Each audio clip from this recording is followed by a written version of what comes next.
Hello students, we are continuing with part 2 of chapter 4 and we cover aqueous solutions. Pay attention to the polarity of water. We're going to talk about how to write different types of ionic reactions, and then we talk about electrolytes.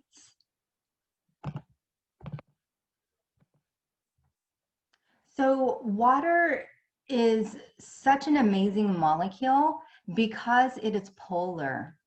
And what that means is there's a difference in electronegativity between the hydrogen and the oxygen. So the O is red, the hydrogen is blue here. And electronegativity is just how much an atom wants to hold on to an electron. So an oxygen wants to hold on to electrons more. Don't forget, there are 2 electrons in this bond here. So they're not perfectly distributed, those 2 electrons, between hydrogen and oxygen. The O is pulling more. It's like a tug of war. So what that means is the oxygen will have more of a negative end. The reason being it pulls more electrons, and electrons are negatively charged. So if you look here, this is the more negative end, and that means the hydrogens, blue here, will end up being more partial positive. The importance of that is there is some partial charge to it, so it can interact with ions in a certain way and other polar molecules. Just to let you know, it's this bent shape also, the bent shape and difference in electronegativity that allows for what we call a dipole for this water molecule. So we've already talked about and you know what, we haven't talked about solubility yet. We're going to get to that soon, but this is a big question. Why do some ionic compounds dissolve in water and some don't? So your own personal experience, I'm sure you've seen sodium chloride dissolve in water, salt dissolve in water, but not all solids dissolve in water. What happens is, look here at this brown and tan ionic solid. Don't forget what this looks like in that kind of more constricted view.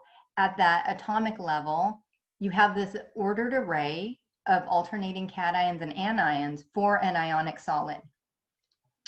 When it dissolves in water, what happens is the water molecules come in here and pick away at the ions.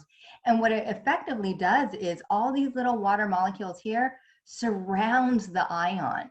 So the plus end of the water, the H ends, will surround the negatively charged anion, say chloride and sodium chloride, and then the positive cation, say sodium plus, will be interacting with the partial negative end of the O in water. So if water wasn't polar, this would not be happening. What about covalent compounds? Can they dissolve?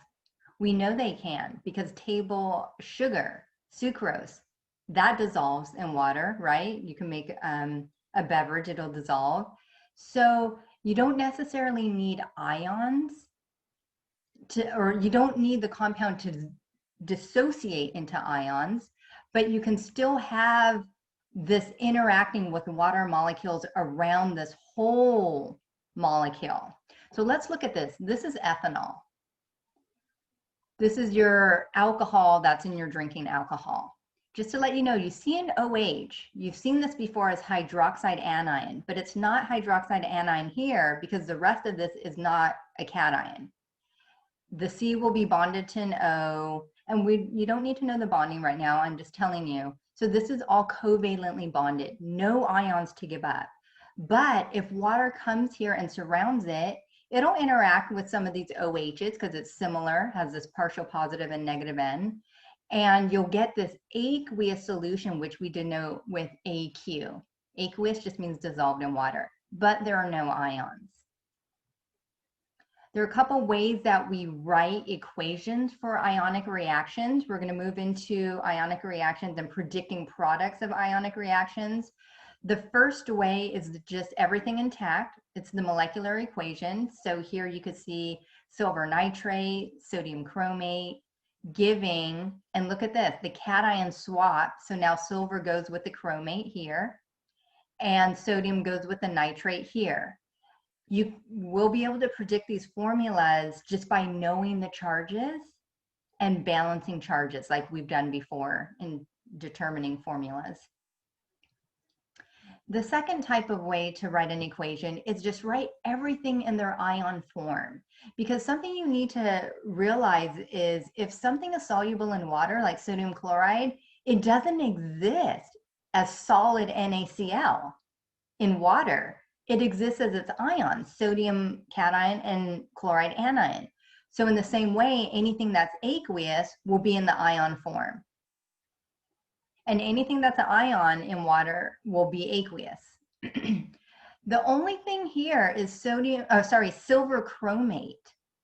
This is a solid. You can't predict this yet, but this means that this does not dissolve in water. And I'm sure you have encountered some substances that don't dissolve in water, they remain a solid, or maybe it takes a long time, it takes a little bit more energy to chisel away at the compound before it gets dissolved. The rest, the sodium nitrate, does dissolve in water, so those are in their ion forms. So this is a little more tedious to write. We usually don't work in this form, and it's useful when you want to see all the ions in solution. There are some that aren't participating in the reaction, and we call these spectator ions. These are unchanged on both sides of the equation. So you can see here on the left, you have nitrate and sodium, and on the right as well. So that means they're spectators, they just sit back and spectate. The major players, however, are the silver, the chromate, forming the solid. The major players are ones that'll form a solid or liquid or even a gas. That leads me to the third way to write equations, the net ionic, and it's just the major players.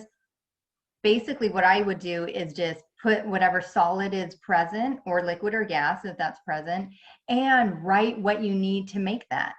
So here I need 2 silvers and a chromate, 2 Ag pluses to balance out the 2 minus of the chromate. Also visualize this. Pardon me. These are all moving around in solution, free floating ions. However, when you mix them and they start seeing each other and they find each other, they're going to latch on and they're going to start forming the solid. They're going to do what's called precipitate out. And so at the bottom of the flask, eventually you'll get the solid silver chromate, and still in solution are those spectator ions or any other ions that didn't find each other yet.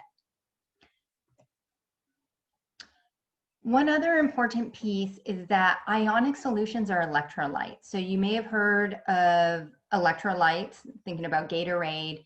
These are ions. These can be metal cations, having also some anionic counter ion. And the reason why they're electrolytes and called that is because they can actually conduct an electric current.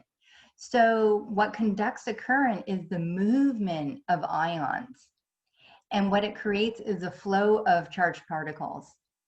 So there's a really cool experiment that can be done, and you can take basically a light bulb, and it has 2 different electrodes here. You can cut it here so it's not connected, meaning electricity can't flow. Normally this is a closed circuit and electricity will flow through this. You got to plug it into the wall.